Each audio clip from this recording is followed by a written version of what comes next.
Theodore Robert Bundy was an American serial killer who kidnapped, R-worded, and murdered dozens of young women and girls between 1974 and 1978. His modus operandi typically consisted of convincing his target that he was in need of he needs assistance, and duping them into believing he was an authority figure. I tell you, this guy? Yeah, I'm an authority figure. Yo, show me your badge. If you don't got a badge, Mr. Crazy Eyes, dude, look at his eyes. You kidding me? The fact that they had Zac Efron play this guy, where's that picture? I got it somewhere. There, yo, look at that. Are you kidding me? Zac Efron is Mr. Troy Bolton breaking free. And then you got, I solemnly swear, put your hand down. Apparently unibrows were a thing back then, though. When did they say, like, yeah, 74, 78. That and, like, massive armpit hair. He would then lure his victims to his vehicles, at which point he would bludgeon them unconscious, then restrain them with handcuffs before driving them to a remote location to be sexually assaulted and killed. Bundy killed his first known victim in February of 1974 in Washington, and his later crimes stretched to Oregon, Colorado, Utah, Idaho. He's international, another one we were reading about. He can't be stopped somehow. Let's figure out how he's avoiding the feds this time. He frequently revisited the bodies of his victims, grooming and performing sex acts on the corpses until decomposition and destruction by wild animals made further interactions impossible. When the vultures are getting to the body before this guy. Oh my God. Well, didn't the Dahmer one say something similar too? Like he was going at them until literally, I don't even know, vultures are picking at the body and he's trying to get a lick in.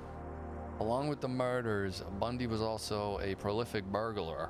On a few occasions, he broke into homes at night and bludgeoned, maimed, strangled, and sexually assaulted his victims in their sleep. He thinks he's Jay Sean. The sky's falling down for him. It's definitely not.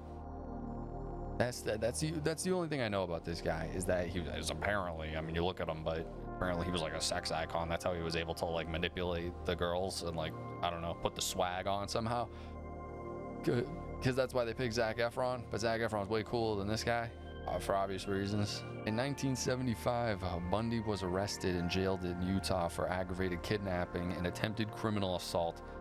He then became a suspect in a progressively longer list of unsolved homicides in several states. Facing murder charges in Colorado, Bundy engineered 2 dramatic escapes and committed further assaults in Florida, including 3 murders, before being recaptured in 1978. For the Florida homicides, he received 3 death sentences in 2 trials and was executed in the electric chair at Florida State Prison on January 24, 1989. Florida ain't messing around with this guy. How do you engineer 2 escapes? How's that even possible? That's what I mean. We read about all these. John Wayne Gacy got away with 33 plus. Dahmer was around 17. Night Stalker was 14, 13, somewhere around there. How are they getting away with it this long? It's truly remarkable. Then again, I gotta keep teleporting my mind to the 1978 era. Biographer Ann Rule characterized Bundy as a sadistic sociopath who took pleasure from another human's pain and the control he had over his victims, to the point of death and even after. What a guy, dude. He once described himself as the most cold-hearted son of a bitch you'll ever meet, unquote. A statement with which attorney Polly Nelson, a member of his last defense team, agreed. She wrote that Ted was the very definition of heartless evil. Would you believe it? His early life and childhood. Bundy was born Theodore Robert Cowell on January 24th, 1946. What a time to be born into, for real. That's a different breed. To Eleanor Louise Cowell at the Elizabeth Lund Home for Unwed Mothers. Unwed, say. In Burlington, Vermont. His biological father's identity has never been confirmed. His original birth certificate apparently assigns paternity to a salesman and United States Air Force veteran named Lloyd Marshall. He potentially has a fucking general as a dad. though a copy of it listed his father as unknown. Okay.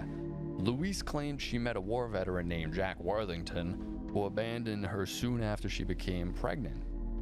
John Worthington. Census records reveal that several men by the name of John Worthington and Lloyd Marshall lived near Louise when Bundy was conceived. Who's the dad? Hopefully it's John Worthington, because with a fucking name like that, that's class. Some family members expressed suspicion that Bundy was sired by Louise's own father, Samuel Cowell.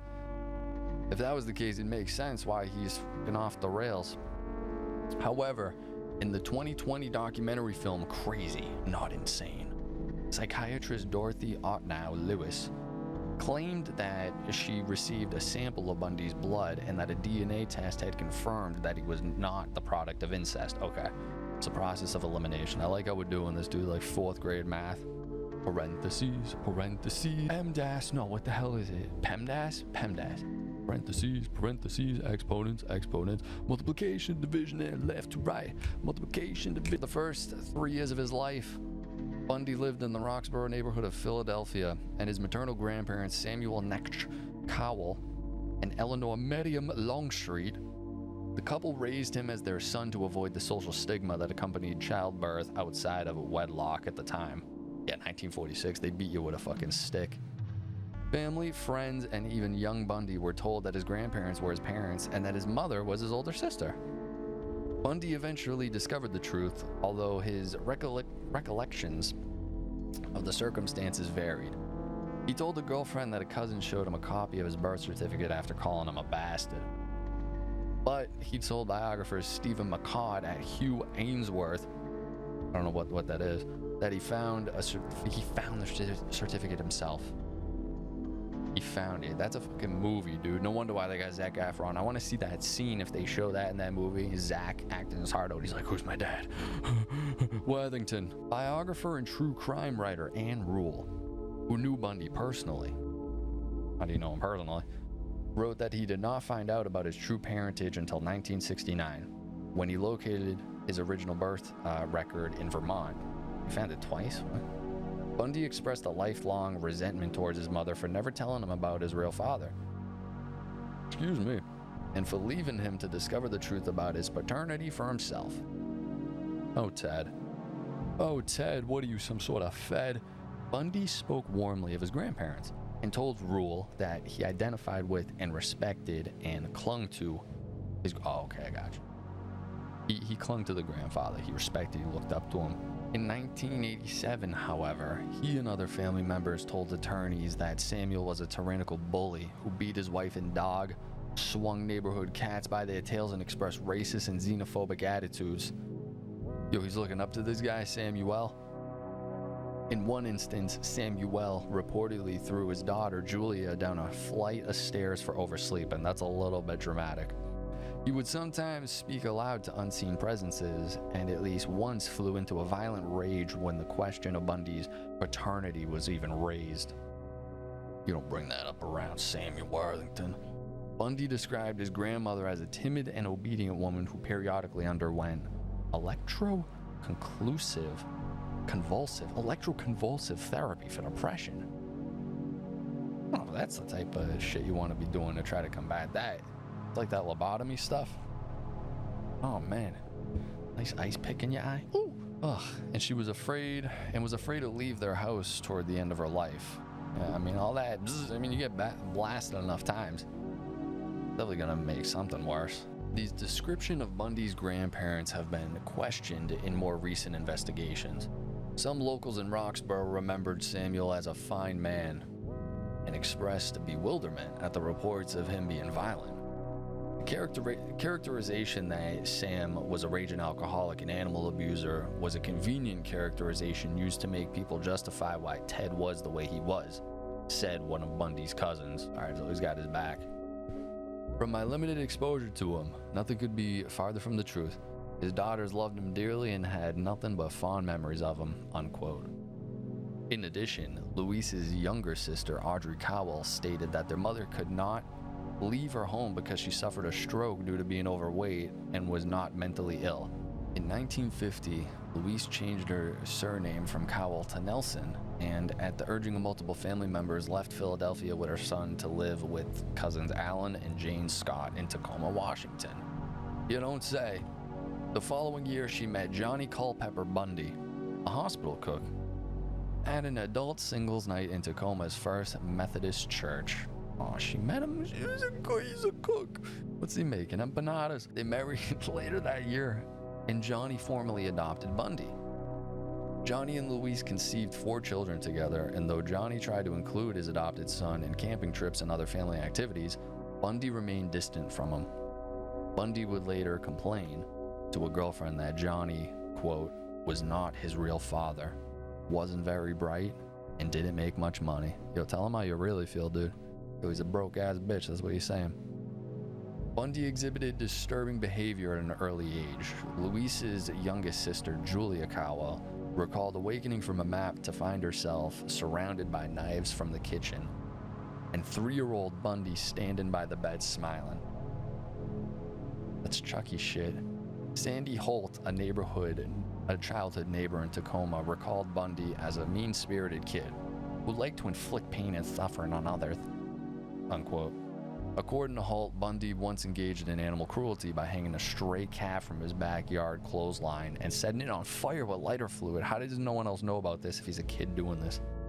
She also claimed that Bundy would take younger children from the neighborhood into the woods, force them to strip, and proceeded to terrorize them. You'd hear them screaming for blocks. I mean, no matter where we were here, we could hear them screaming, unquote. She hears the screams of his victims in the distance. This is what I mean. How did these people get away with this? Unless they were truly in the middle of nowhere. You say a kid screeching in the woods. No one's investigating that. Bundy reportedly built makeshift punji traps around his Tacoma neighborhood, injuring at least one girl. What is a punji trap? The punji sticks, or punji stake, is a type of booby-trapped stake. It is a simple spike made out of wood or bamboo, which is sharpened, heated, and usually set in a hole. Punji sticks are usually deployed in substantial numbers. So you just fall into a pit and get a booby spike? That's literally what it says. What? Bundy varied his recollections of Tacoma in later years. To McCall and Ainsworth, he described picking through trash barrels in search of pictures of naked women. To attorney and author Polly Nelson, he said that he pursued detective magazines and crime novels for stories that involved sexual violence, particularly when the stories were illustrated with pictures or dead or maimed women. He's a visual learner. He's looking for the picture books. In a letter to Rule, however, he asserted that he never ever read fact detective magazines and shuddered at the thought that anyone would, unquote. He once told McCall that he would consume large quantities of alcohol and canvass the community. Late at night, in search of undraped women where he could observe women undressing or whatever else could be seen. He's running around looking in windows like, oh, here we go. We're about to hit the escape velocity. This guy's about to be an unstoppable force. The boulder in which you seek. Psychologist Al Carlisle claimed that Bundy started fantasizing about women he saw while window peeping or elsewhere, mimicking the accents of some politicians he listened to on the radio. In essence, he was fantasizing about being someone else, someone important. What the hell, dude? He's like peeping in the windows and he's like, what? That's wild. They wouldn't know that unless he admitted it, because if he's by himself and he's like doing, I don't even know, freaking out. Accounts of Bundy's social life also varied. He told McCall and Ainsworth that he chose to be alone as an adolescent because he was unable to understand interpersonal relationships. He also claimed to have, some people perceived me as being shy and introverted, he said. I didn't go to dances, I didn't go to beer drinking outings. I was a pretty, you might call me straight, but not a social outcast in any way, unquote. Shut up, Ted. During his time at Hunt Junior High School, Bundy endured merciless teasing from his fellow classmates. Here we go. This is about to fucking make him go off. You don't go in middle school and come out the same. His fellow classmates poured cold water on him as he showered in privacy in a stall, shunning the open showers where the rest of the classmates showered. Classmates from Woodrow Wilson High School, however, told Rule that Bundy was well known and well liked there, a medium-sized fish in a large pond. All right, Mr. Cool Guy. His only significant athletic avocation was downhill skiing, which he pursued enthusiastically with stolen equipment and forged lift tickets. During high school, Bundy was arrested at least twice on the suspicion of burglary and motor vehicle theft. Grant, the GTA, dude, this is his world, dude. We're just living in it. Medium-sized fish in a big pond. That means he was decently Mr. Cool Guy. But you gotta think too, I mean, these guys, if they're running around in there, I mean, in his case, he's butchering women, and like 30 plus of them, he's gotta have that thing in it that he's like, snap. And he can either be your best friend or Mr. Nasty. That's what I'm thinking. Like split kinda, but at age 18, the details of these incidents were expunged from his record, as in customary in Washington and many other states. Okay. So alright, cool. Alright, we'll give him the benefit of the doubt. You're a stupid idiot. Actually, no, he's doing he's doing mad weird shit at this point already. But they don't know about those other things. Okay. After graduating from high school in 1965, Bundy attended the University of Puget Sound, also known as UPS, but not that UPS, for 1 year before transferring to the University of Washington to study Chinese. What? In 1967, he became romantically involved with a UW classmate, Diane Edwards. Bundy later described Edwards as the only woman I ever really loved. Oh no. Oh no. This is it. This is like every anime ever. When the girl breaks his heart, it's downhill. No more skiing championship for you, buddy. In early 1968, Bundy dropped out of college and worked a series of minimum wage jobs. He also volunteered at the Seattle office of Nelson Rockefeller's presidential campaign. This in the John Wayne, and became Arthur Fletcher's driver and bodyguard during Fletcher's campaign for lieutenant governor of Washington State. All right, this is crazy. Hearing that he's getting involved in politics and campaigns and stuff, because the one I just read of John Wayne Gacy, and I think other ones too, these guys are getting away with 30 plus murders, and it's just very convenient that I think they're from around the same area to begin with, but they're also involved in politics and shit. That's what's so weird about it, at least just based on what we read, because I never watched any documentaries and stuff. These guys, like, he's functioning in society, he's moving his way up the ladder, but simultaneously he's doing these horrific things and consistently getting away with it. Edwards graduated in the spring of 1968 and left Washington for San Francisco. Bundy visited her later that year after he earned a scholarship to study Chinese at Stanford University that summer. It sounds like he's an undercover spy or an asset or something. Like, what? Like, why? Is it saying learning Chinese is his, like, major? Like, that's the thing he's going to school for? That's... In August, Bundy attended the 1968 Republican National Convention in Miami. Shortly thereafter, Edwards ended their relationship and returned to her family in California. Frustrated by what she described as Bundy's immaturity and lack of ambition. Can't be lacking that ambition, dog. Lewis would later pinpoint this crisis as probably the pivotal time in his development. That's what I'm saying. The girl he loved ditching his ass because I don't even know what he's doing, picking his ass, just sitting around. Devastated by the breakup, Bundy traveled to Colorado and then farther east, visiting relatives in Arkansas and Philadelphia and enrolling for one semester at Temple University. During his studies, he frequently visited New York City, where he was drawn to pornography. What does that even mean? So he was immersing himself in violent pornography, the literature, while nursing his wounds from his breakup. Sounds healthy. It was also at this time Rule believed that Bundy discovered his true parentage in Vermont. Oh, this is like the perfect cocktail soup to unleash this guy. He's about to be General Zod level of, like, just destruction and menacingly. I got this trial footage on in the back.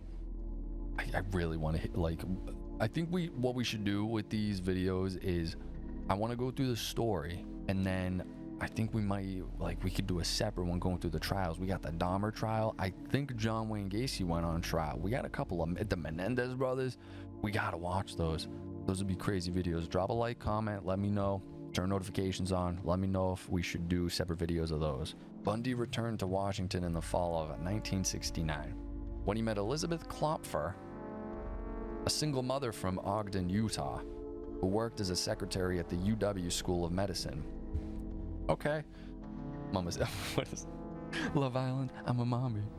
Mamacita. Like, what, dude? This shit's crazy. Bundy became a father figure to Klopfer's daughter, Molly, who was 3 years old when he started dating her mother.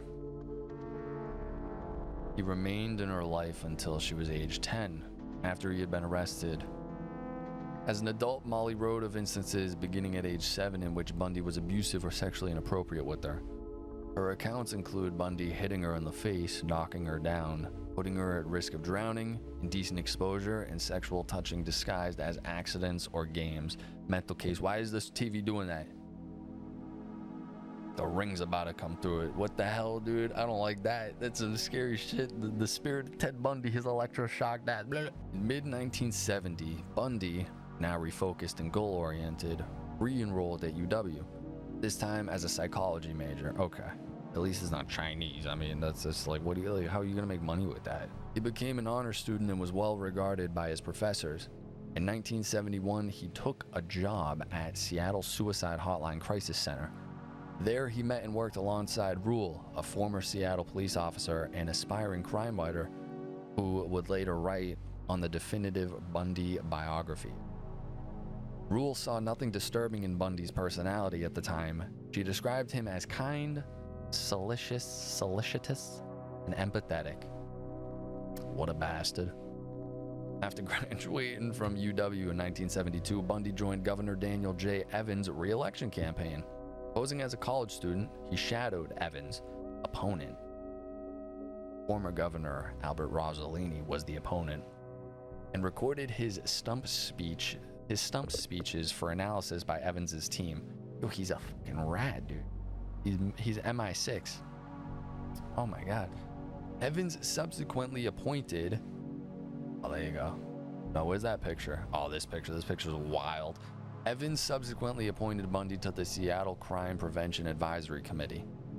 After Evans was re-elected, Bundy was hired as an assistant to Ross Davis, chairman of the Washington State Republican Party.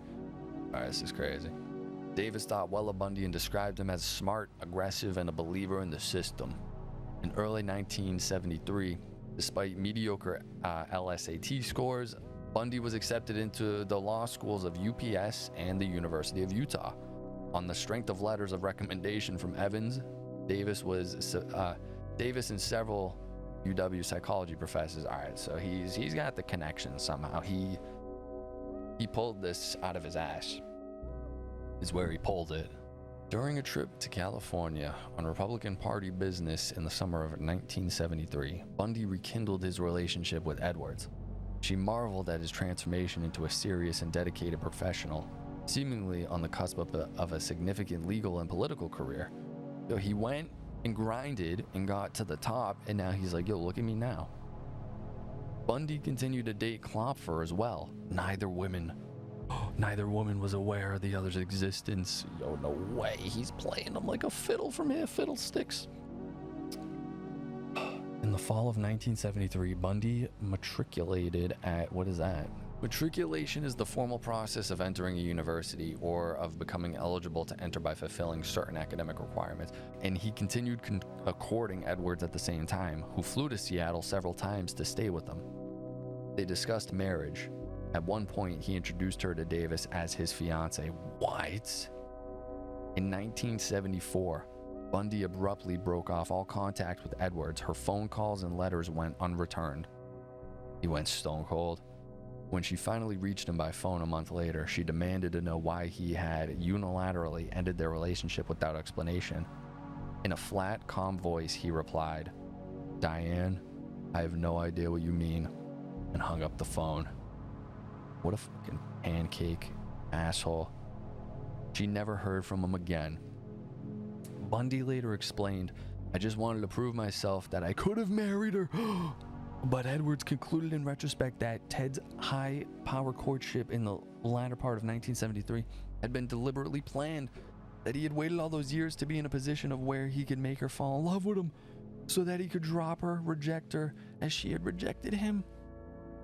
By then, Bundy had begun skipping classes at law school. By April, he had stopped attending entirely. As young women began to disappear in the Pacific Northwest, it's always the Pacific Northwest, and it's literally what I said. I can't believe he did it just to prove the point. The pettiness of this fucking guy. The pettiness of Mr. Here. Oh my god, him and this unibrow. If I have to look at this unibrow for one more minute, I'm gonna throw a bitch fit. Wow, what an animal. He's the literal definition of a ferret. There was no consensus as to when or where Bundy began killing women.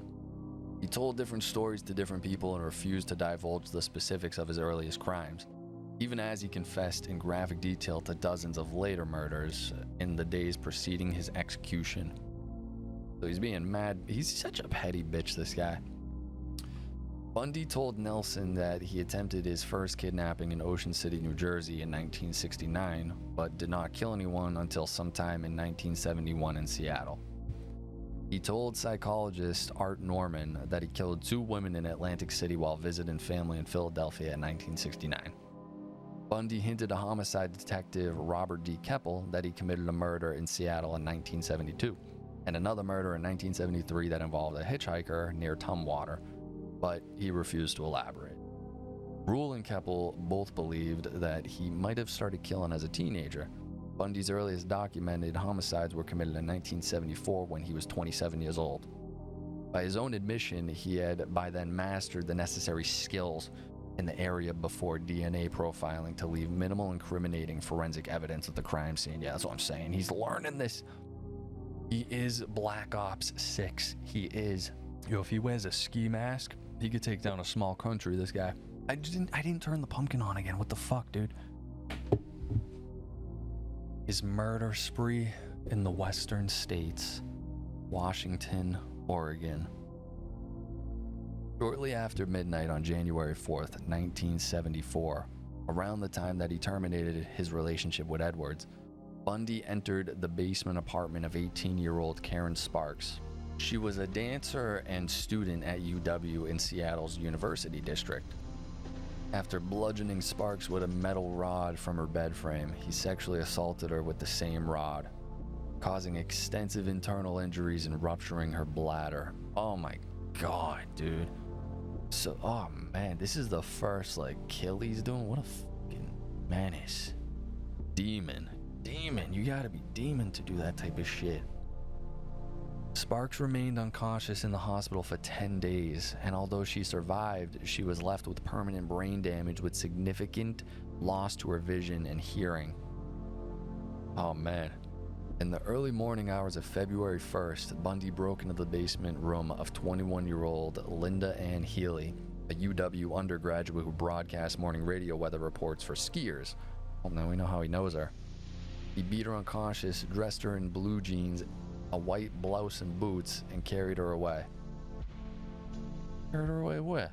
He later stated that he drove Healy to a secluded area where he R-worded and murdered her before dumping the body. Oh man. Yo, he's off the rails. You gotta do like Pennywise or It. Mike, when he's got the thing they kill those sheep with right in the head, the nail gun. That's what that guy needs. During the first half of 1974, female college students disappeared at a rate of about 1 per month. On March 12th, Donna Gail Manson, a 19-year-old student at Evergreen State College in Olympia, 60 miles southwest of Seattle, left her dormitory, how do you say that, to attend a jazz concert on campus but never arrived. Oh, you want to hear some jazz? Down to the last ash in a fit of paranoia. I skipped a sentence. Bundy claimed that he had burned Manson's skull in his girlfriend's fireplace down to the last ash in a fit of paranoia and cleanliness. On April 17th, 18-year-old Susan Elaine Rancourt disappeared while on her way to her dorm room after an evening advisors meeting at Central Washington State College in Ellensburg. 110 miles southeast of Seattle. 2 female Central Washington students later came forward to report encounters on the night of Rancourt's disappearance. The other 3 nights earlier, with the man wearing a sling who was asking for help carrying a load of books to his brown or tan Volkswagen Beetle. He's running around in a Volkswagen Beetle. Yeah, the unibrow, the arm sling. It's truly remarkable that this shit is real and not fiction. It just reminds me of the dude from SpongeBob. When he falls down the stairs, he's got glass bones and he goes, he falls down and he moans. That's the act he's doing. Yeah, come near me in my tan Volkswagen Beetle. Bro, how is he getting the chicks in a Volkswagen Beetle? Enlighten me. Especially if it's tan or brown. It looks like a big fucking lumpy piece of shit. On May 6th, Roberta Kathleen Parks, aged 22, left her dormitory at Oregon State University in Corvallis. The names of these places are crazy. So she left there to have a coffee with friends at the Memorial Union, but never arrived.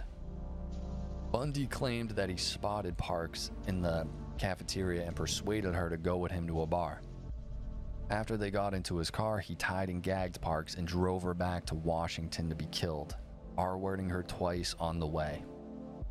On June 1st, Brenda Carol Ball, aged 22, disappeared after leaving the Flame Tavern in Burien near Seattle-Tacoma International Airport. She was last seen in the parking lot, talking to a brown-haired man with his arm in a sling. Him in this sling routine, it worked 33-something times. Bundy later stated he brought Ball back to his residence where they had a consensual sexual encounter before he strangled her while she was sleeping. Although this failed to explain the damage done to her skull. Okay. What damage was done to her skull? Like, elaborate? Investigators from Seattle and King County grew increasingly concerned. There was no significant physical evidence, and the missing women had little in common apart from similar appearance. Young, attractive, white college students with long hair parted in the middle. Specifically that part, they're saying. They're going down to, like, even that. In the early hours of June 11th, 18-year-old UW student Jorgen von Strangle, no, I'm just playing, Jorgen Hawkins, I'm dying, vanished while walking down a brightly lit alley between her boyfriend's dormitory residence and her sorority house. The next morning, 3 Seattle homicide detectives and a criminalist combed the entire alleyway on their hands and knees, finding nothing. Bundy later told Keppel that he lured Hawkins to his car and he knocked her unconscious with a crowbar. Oh, crowbar, that could just kill you in one swing. After handcuffing her, he drove her to Issaquah, a suburb 20 miles east of Seattle, where he strangled her and spent the entire night with her body. The next afternoon, he returned to the UW alley and, in the very midst of a major crime scene investigation, located and gathered Hawkins' earrings and one of her shoes where he had left them in the adjoining parking lot and departed unobserved. It was a feat so brazen, wrote Keppel, that it astonishes police even today. Bundy said he revisited Hawkins' corpse on 3 occasions. Dude, this is fucking wild. This is so wild. It's insane. Talking about it like it's like an amusement park. Yeah, no, I visited like Universal Orlando like twice this year. No, dude, he went to the body more than I go to Universal. After Hawkins' disappearance was publicized, witnesses came forward to report seeing a man on crutches with a leg cast and carrying a briefcase in an alley behind a nearby dormitory on the night of her disappearance. This is so crazy. Now he's got the leg cast. He's running around. I got paper skin and broken bones. One woman recalled that the man asked her to help him carry the case to his car, a light brown Volkswagen Beetle. There we go. When you see that Beetle, you fucking run the other direction, is what you do. During this period, Bundy was working in Olympia as an assistant director of the Seattle Crime Prevention Advisory Committee, where he wrote a pamphlet for women on R-word prevention. Oh, God. Later, he worked at the Department of Emergency Services, a state government agency involved in the search for a missing woman. At the DES, he met and began dating Carol Ann Boone, a twice-divorced mother of two who would play an important role in the final phase of his life 6 years later. What? She's the missing link. Yo, he's always going for the moms, dude. He's got a thing for the moms. Reports of the brutal attack on Sparks and the 6 missing women appeared prominently in newspapers and on television throughout Washington and Oregon. Fear spread among the population. Hitchhiking by young women dropped sharply. I mean, you're rather safe than sorry, dude. Like, don't be getting in a stranger's car. But the scarcity of the physical evidence severely hampered them. Police would not provide reporters with the little information that was available for fear and compromising the investigation.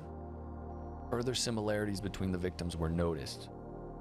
The disappearances all took place at night, usually near ongoing construction work and were within a week of midterm or final exams. All the victims were wearing slacks or blue jeans when they disappeared. That's very crazy. And at many crime scenes, there were sightings of a man wearing a cast or a sling, driving a folks, say it with me, Volkswagen Beetle. Look at the picture of this thing. Oh my god, that's it, dude. That's it. That's so ugly. It's like rusted up front. Well, I guess back in the day, it wouldn't be as bad. It's definitely not as ugly as the newer ones, but even still, that's a pretty ugly car.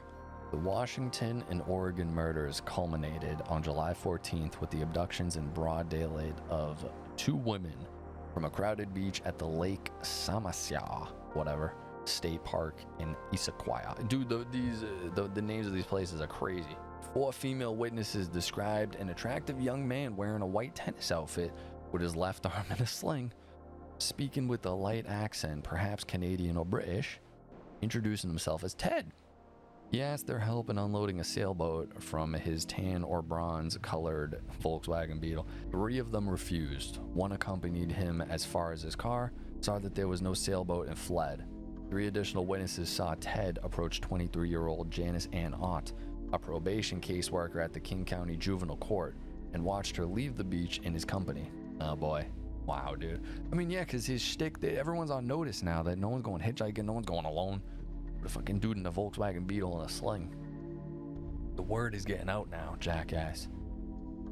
About 4 hours later, Denise Mary Naslund was a 19-year-old woman who was studying to become a computer programmer, left a picnic to go to the restroom, and never returned. Bundy told McCord and FBI agent William Hagmeyer that Ott was still alive when he returned with Naslund, and that he forced one to watch as he assaulted and murdered the other. But he later denied this in an interview with Lewis on the eve of his execution. Imagine saying that on the eve of his execution, bro. Talk about Christmas Eve. King County Police, finally armed with a detailed description of their suspects in his car, posted flyers throughout the Seattle area. A composite sketch was printed in regional newspapers and broadcast on local television stations. Klopfer Rule, a DES employee and a UW psychology professor, all recognized the profile, the sketch, and the car, and reported Bundy as the possible suspect. We fucking got him, dude. Detectives who were receiving up to 200 tips per day. Okay. That's a lot. How the hell do that many people think they got a profile of a dude like that? White tennis outfit, Volkswagen Beetle, fucking broken bones. Though it's unlikely that a clean-cut law student with no adult criminal record could be the perpetrator. That's what they think. On September 6th, 2 grouse hunters... What is that? It's grouse? What the fuck is a grouse? Oh, it's like a bird. It's like an ugly-ass bird. 2 grouse hunters stumbled across the skeletal remains of Ott and Naslund near a service road in Issaquah, 2 miles east of Lake Sammamish State Park.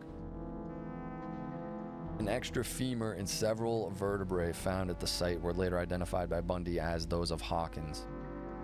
6 months later, forestry students from Green River Community College discovered the skulls and mandibles of Healy, Rancourt, Parks, and Ball on Taylor Mountain, where Bundy frequently hiked just east of Issaquah.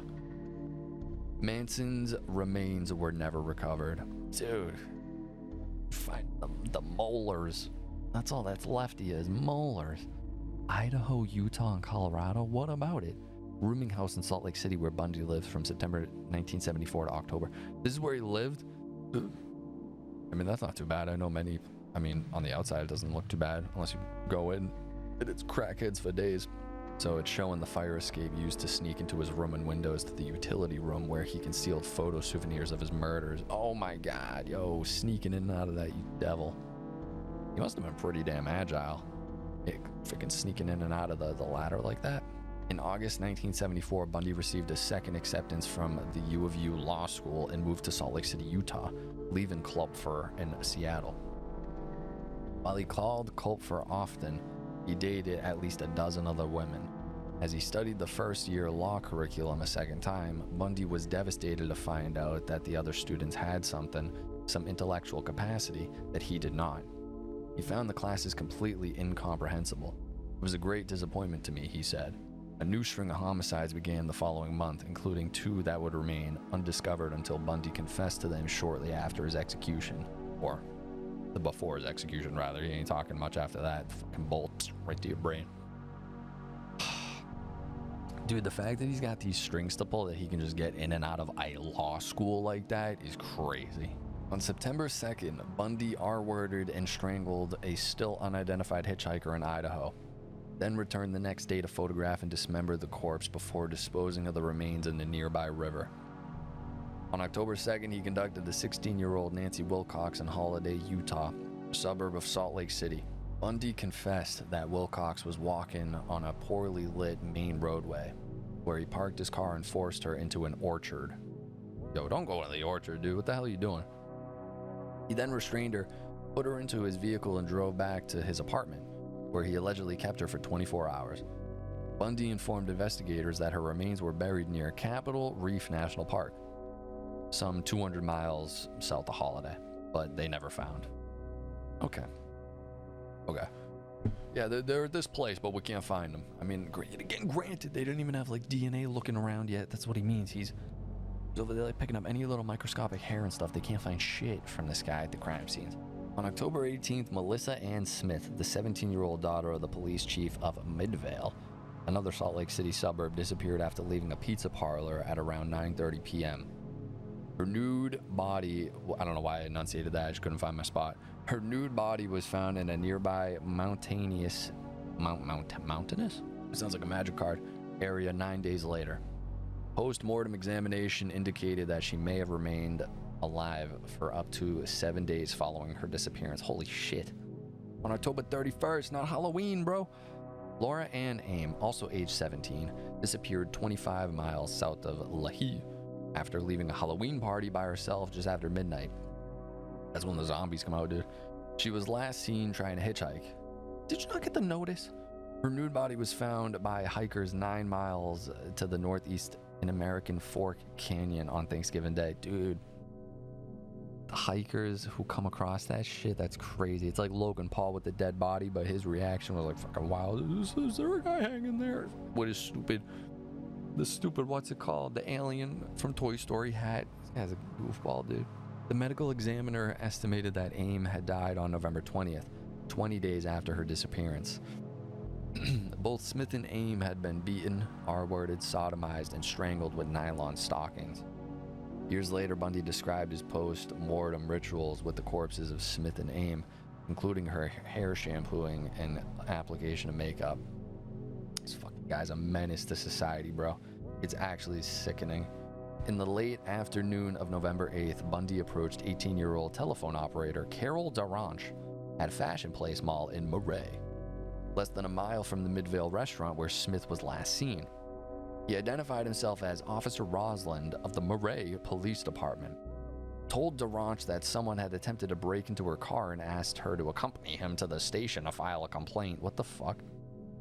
Yeah, you gotta come with me to file a complaint. Bitch, he doesn't want to file a complaint. When DeRoche pointed out to Bundy that he was driving on a road that did not lead to the police station, he immediately pulled onto the shoulder and attempted to handcuff her.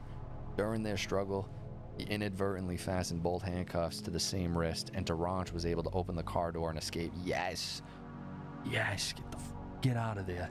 Later that evening, Deborah Jean Kent, a 17-year-old student at Viewmont High School in Bountiful, 20 miles north of Murray, disappeared after leaving a theater production at the school to pick up her brother.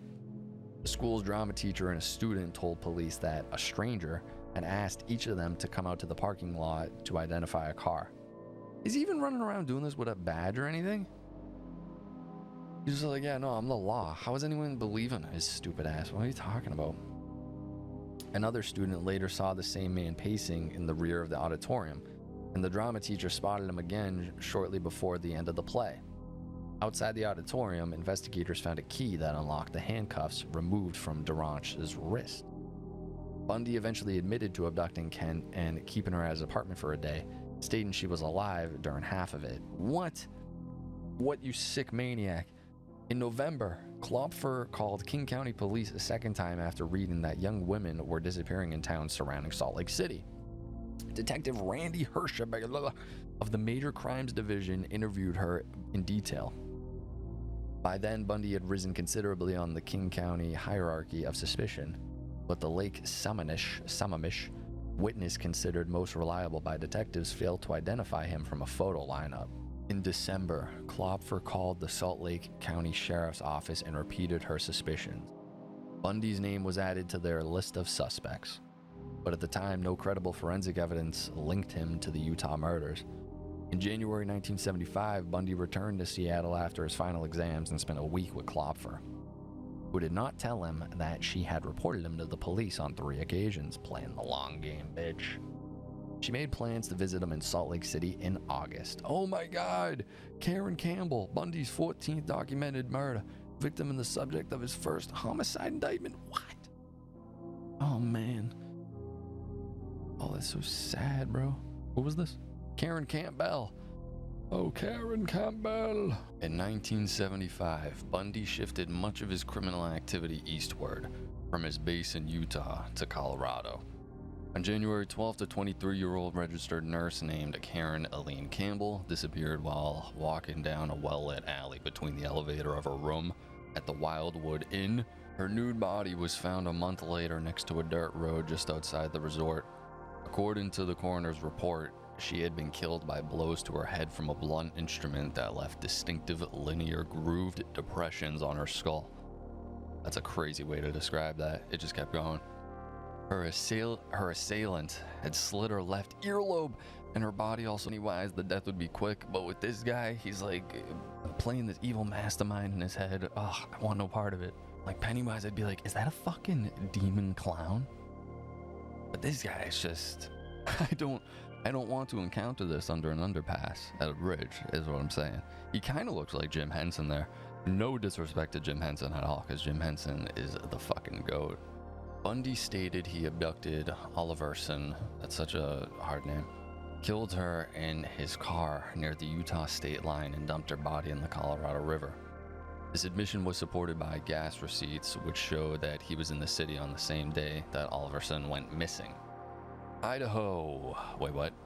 Why does it say that? Oh, on May 6th, Bundy parked outside of the Alameda Junior High School in Pocatello, Idaho, 160 miles north of Salt Lake City. Yeah, he's stretching far out. And after seeing 12-year-old Lynette Dawn Culver walking alone, lured her into his car before driving her to his Holiday Inn hotel room. No, dude, what the hell, bro? Oh my God, bro. There he R-worded Culver and drowned her in the bathtub. He disposed of her body in the Snake River north of Pocatello. Bundy reportedly provided intimate details about Lynette's personal life in his confession. Dude, what? Dude, what? In mid-May, 3 of Bundy's Washington State DES co-workers, including Boone, visited him in Salt Lake City and stayed for a week in his apartment. He subsequently spent a week in Seattle with Klopfer in early June, and they discussed getting married the following Christmas. Again, Klopfer made no attention of her multiple discussions with authorities in King County and Salt Lake County. Bundy disclosed neither his ongoing relationship with Boone nor a concurrent romance with the U of U law student. On June 28, 15-year-old Susan Curtis vanished from the campus of Brigham Young University in Provo, 45 miles south of Salt Lake City. Her murder became Bundy's last confession, tape-recorded moments before he entered the execution chamber. The bodies of victims Wilcox, Kent, Cunningham, Oliverson, Culver, and Curtis were never recovered. In August 1975, Bundy was baptized into the Church of Jesus Christ of Latter-day Saints.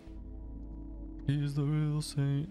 Yeah, but Saint Nicholas is also Santa Claus, isn't it? Isn't that Santa Claus's true identity? Zach and Cody used to be doing giveaways with Go-Gurt and shit, although he was not an active participant in services and ignored most church restrictions. He would later be excommunicado following his 1976 kidnapping conviction. When asked his religious preference after his arrest, Bundy answered Methodist, the religion of his childhood. In Washington state, investigators were still struggling to analyze the Pacific Northwest murder spree that had ended as abruptly as it had begun. It's a dude, all these areas, they all come out of these areas. Not all of them, you know what I'm saying. A good handful of them around the same time period too, like what the hell was going on up there? We have an idea of one of them, like with Manson and shit, but in an effort to make sense of an overwhelming mass of data, they resorted to the then innovative strategy of compiling a database. Who would have thought? They employed the King County payroll computer, a huge primitive machine by contemporary standards, but the only one available for their use. After inputting the many lists they had compiled, classmates and acquaintances of each victim, Volkswagen owners named Ted, known sex offenders, and so on, they queried the computer for coincidences. They're putting it into the Batman database, bro. They're gonna figure it out.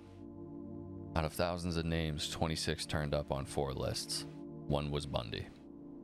Detectives also manually compiled a list of their 100 best suspects, and Bundy was on that list as well. He was at the top of the pile of suspects when word came from Utah of his arrest.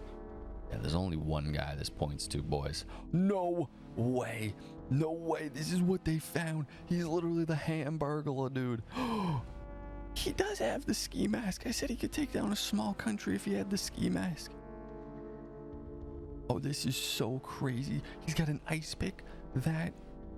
This is the Scranton Strangler in action. He's got his bag of tools, his utility belt. Bags. He's got bags. He's got rope. Oh no, his crowbar. What's that? Oh, that's probably like a gagging sock. Oh God. What is that? What is that? You do not want to be on the receiving end of a crowbar. I hate that he has 2 different gloves. He's just trying to be different.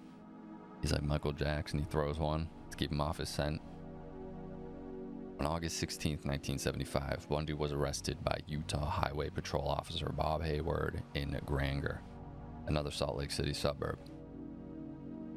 Hayward observed Bundy cruise in a residential area in his Volkswagen Beetle during the pre-dawn hours and fleeing at high speed after seeing the patrol car. He also noticed that the Volkswagen's front passenger seat had been removed and placed on the rear seats.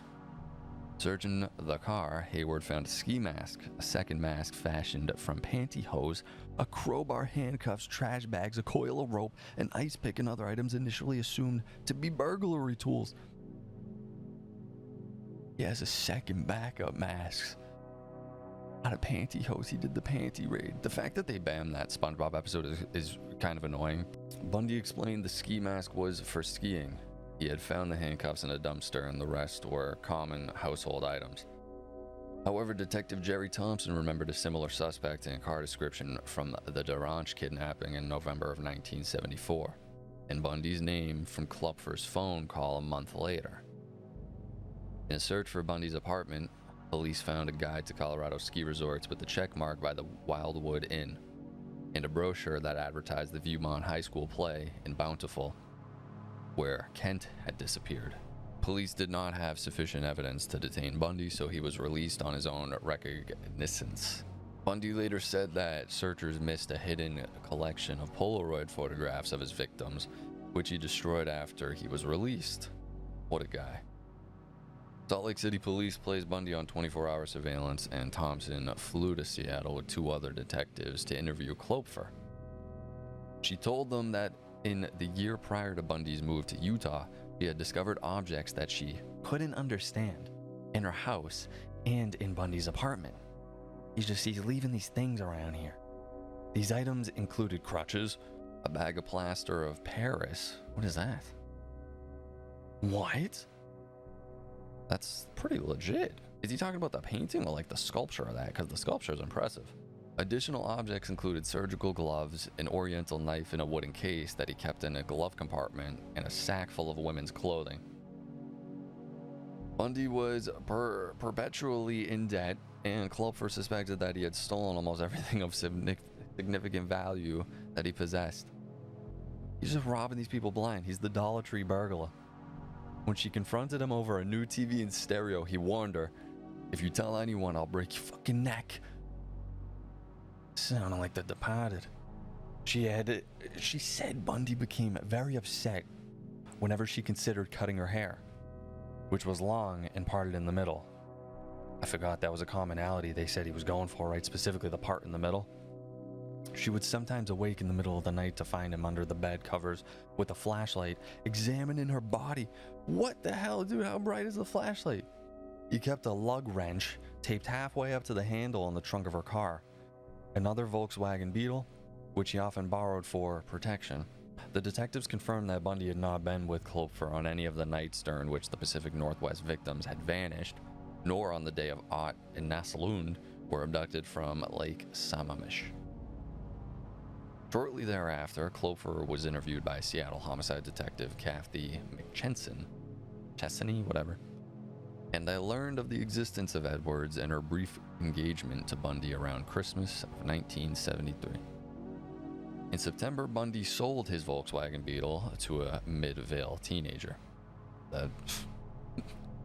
When they inevitably scan a fingerprint and they're going to trace it back to this boy kid, he's going to imagine he gets in trouble for all this bullshit.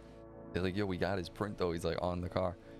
Utah police immediately impounded the vehicle and FBI technicians dismantled and searched it.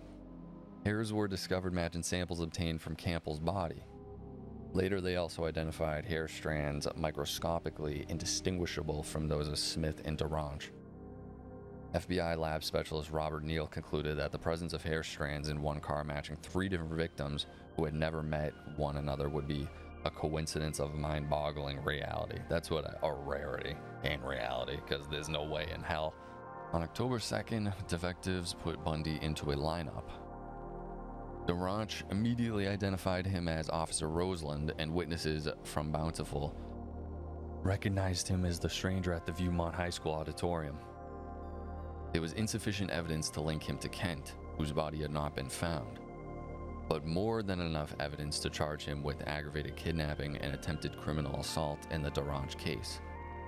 Bundy denied knowing Durange but had no alibi, and was freed on $15,000 bail paid by his parents, and spent most of the time between indictment and trial in Seattle, living in Klopfer's house while all this is going on, I guess.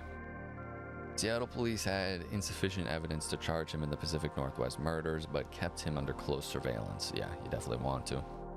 When Ted and I stepped out on the porch to go somewhere, Klopfer wrote, so many unmarked police cars started up that it sounded like the beginning of the Indy 500. In November, the 3 principal Bundy investigators, Barry Thompson from Utah, Robert Keppel from Washington, and Michael Fisher from Colorado, the Holy Trio, met in Aspen, Colorado, and exchanged information with 30 detectives and prosecutors from 5 states. While officials left the meeting, later referred to as the Aspen Summit, convinced that Bundy was the murderer, they agreed to more hard evidence would be needed before he could be charged with any of the killings. That's crazy. They really got to prove it beyond a reasonable doubt, even though they found the hair. In February of 1976, Bundy stood trial for the Durange kidnapping. On the advice of his attorney, John O'Connell, he waived his right to a jury due to the negative publicity surrounding the case. After a 4-day bench trial and a weekend of deliberation, Judge Stuart Hanson Jr. found Bundy guilty of kidnapping and assault. In June, he was sentenced to 1 to 15 years in the Utah State Prison. In October, Bundy was found hiding in bushes in the prison yard carrying an escape kit, road maps, airline schedules, and his social security card, and spent several weeks in solitary confinement. This sounds like a fucking movie, dude. And it said in the beginning he gets away twice. I forget in the beginning what it said his parents did, but how did they must be well off to just come up with 15 racks like that And then how is he getting these social security cards and the money? And like later that month, Colorado authorities charged him with Campbell's murder. After a period of resistance, he waived extradition proceedings and was transferred to Aspen in January of 1977. Okay, we're moving him, right? This is what he escaped from? Pitkin County Courthouse, where Bundy jumped from the second window from the left, second story, to escape. Holy crap, this is a nice building, though. Yo, if these were apartments, dude. Oh my god, that's high as hell. That's high as hell. He's an actual lunatic, bro. I'm dying to know how they portray that in the Zac Efron movie without making it goofy as hell, because it sounds like such a Simpsons bit. On June 7th, 1977, Bundy was transported 40 miles from the Garfield County Jail in Glenwood Springs to Pitkin County Courthouse in Aspen for a preliminary hearing. He had elected to serve as his own attorney. Thinks he's Saul Goodman. This this is going so off the rails, it does sound like a fucking cartoon. He had elected to serve as his own attorney. Wow. And as such was excused by the judge from wearing handcuffs or leg shackles. He's setting this up. It's like he knows they have to do that. And then he's a literal spy. During a recess, Bundy asked to visit the courthouse's law library to research his case. While shielded from his guard's view behind a bookcase, he opened a window and jumped to the ground from the second story, injuring his right ankle as he landed. After shedding an outer layer of clothing, Bundy limped through Aspen as roadblocks were being set up on his outskirts, then hiked south into Aspen Mountain. Near its summit, he broke into a hunting cabin and stole food, clothing, and a rifle. The following day, Bundy left the cabin and continued south toward the town of Crested Butte, but became lost in the forest. For 2 days, he wandered aimlessly on the mountain, missing 2 trails that led downward to his intended destination. He's probably just so off the rails. On June 10th, Bundy broke into a camping trailer on Maroon Lake, 10 miles south of Aspen, taking food, weaving in and out of its lane, and pulled him over. He had been a fugitive for 6 days. In the car were maps of the mountain area around Aspen that prosecutors were using to demonstrate the location of Campbell's body. As his own attorney, Bundy had rights of discovery, indicating that his escape had been planned. That's insane. That's insane. Yo, he got away with it for 6 days. He's literal fucking Keanu Reeves level. 6 days. Surviving in the mountains. The Aspen Mountains. He comes across a bear. That thing is mauling his ass. A more rational defendant might have realized that he stood a good chance of acquittal, and that beating the murder charge in Colorado would probably have dissuaded other prosecutors. With as little as a year and a half to serve on the DeRange conviction, had Ted persevered, he could have been a free man. Instead, Bundy assembled a new escape plan. He acquired a detailed floor plan of the Garfield County Jail and a hacksaw blade from other inmates. He accumulated $500 in cash, smuggled in over a 6-month period by visitors. Investigated. By late 1977, Bundy's impending trial had become a cause célèbre, whatever that is, in the small town of Aspen, and Bundy filed a motion for the change of venue to Denver. On December 23rd, the Aspen trial judge granted the request, but to Colorado Springs, where juries had historically been hostile to murder suspects.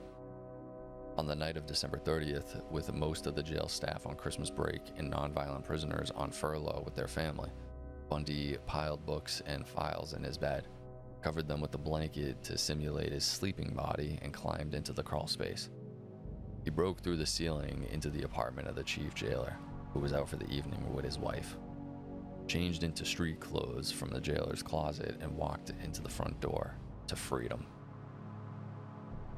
After stealing a car, Bundy drove eastward out of Glenwood Springs, but the car soon broke down in the mountains on Interstate 70. A passing motorist gave him a ride to Vail, 60 miles to the east. From there, he caught a bus to Denver, where he boarded a morning flight to Chicago.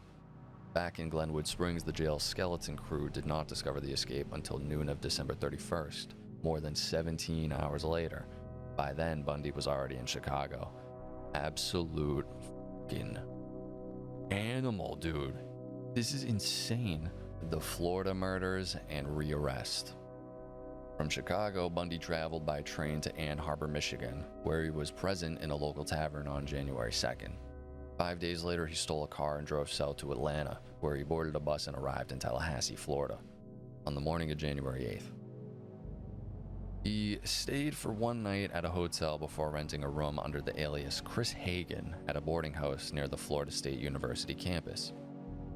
Bundy later said that he initially resolved to find legitimate employment and refrain from further criminal activity, knowing he could probably remain free and undetected in Florida indefinitely, as long as he did not attract the attention of the police. But his lone job application at a construction site had to be abandoned when he was asked to produce identification. He reverted to his old habits of shoplifting and stealing money and credit cards from women's wallets left in shopping carts at local grocery stores. He's Dr. Doofenshmirtz Incorporated. In the early hours of January 15th, 1978, 1 week after his arrival in Tallahassee, Bundy entered FSU's Chi Omega sorority house through a rear door with a faulty locking mechanism. Beginning at about 2:45 a.m., he bludgeoned Margaret Elizabeth Bowman, aged 21, with a piece of oak firewood as she slept, then garroted her with a nylon stocking. He then entered the bedroom of a 20-year-old Lisa Janet Levy and beat her unconscious, strangled her, tore one of her nipples, bit deeply into her neck, left. This is crazy town. This is so fucking bad. This is so bad. He fucking escapes. Jumps out the window, escapes. Liam Neeson. And he's doing what he's doing again. Tallahassee detectives determined that the 4 attacks took place in a total of less than 15 minutes, within earshot of more than 30 witnesses who heard nothing. After leaving the sorority house, Bundy broke into a basement apartment 8 blocks away and attacked 21-year-old FSU student Cheryl Thomas, dislocating her shoulder and fracturing her jaw and skull in 5 places. Dude, what the hell? She was left with permanent deafness in her left ear and equilibrium damage that ended her dance career. What a fucking menace, bro. He's going off the rails right now. She was left with, we know the permit, I just read that. On Thomas's bed, in a parking lot, he approached 14-year-old Leslie Parmenter, the daughter of Jacksonville Police Department's chief of detectives, identifying himself as Richard Burton, Fire Department, but retreated when Parmenter's older brother arrived and confronted him. That afternoon, he backtracked 60 miles westward to Lake City. At Lake City Junior High School the following morning, 12-year-old Kimberly Diane Leach was summoned to her homeroom by a teacher to retrieve a forgotten purse. She never returned to class. 7 weeks later, after an intensive search, her partially mummified remains were found in a pig farrowing shed near Sewanee River State Park, 35 miles northwest of Lake City. Forensic experts surmised that Leach had been R-worded before having her throat cut and her genitals mutilated with a knife. How was he getting away with it for this long? On February 12th, within line, after a wants and warrants check showed his Volkswagen Beetle was stolen. When told he was under arrest, Bundy kicked Lee's legs out from under him and took off running. Lee fired 2 warning shots, then gave chase and tackled his ass. The 2 struggled over Lee's gun before the officer finally subdued and arrested Bundy. In the stolen vehicle were 3 sets of IDs belonging to female FSU students, 21 stolen credit cards, and a stolen television set. Can't leave his TV set behind, plasma screen. Also found were a pair of dark-rimmed non-prescription glasses and a pair of plaid slacks, later identified as the disguise worn by Richard Burton Fire Department in Jacksonville. As Lee transported his suspect to jail, unaware that he had just arrested one of the FBI's 10 most wanted fugitives, he heard Bundy say, "I wish you had killed me." There's still the subsequent trials and marriage. Guys, if you've been enjoying any of the true crime content lately, or just any of it, be sure to hit that like button, subscribe, comment, turn notifications on, because apparently YouTube isn't showing the videos to you guys. And support on Patreon if you can. We got the exclusive content up there. You also get access to all the full-length reactions to the TV shows and movies. And I'm going to be doing more videos